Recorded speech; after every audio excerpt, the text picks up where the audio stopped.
Balitang Express.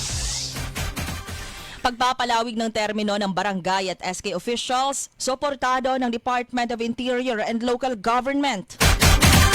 Kaso ng hand, foot and mouth disease sa bansa tumaas ayon sa Department of Health.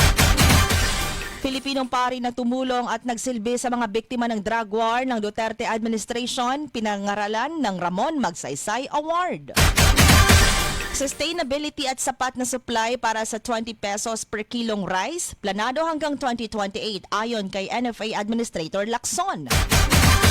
At Manila Representative Benvenido Abante, binatikos ng mga netizen dahil nakikialam sa isyu ng baha sa Davao City, gayong ang kanyang distrito sa Manila ay palaging binabaha at maraming ghost projects.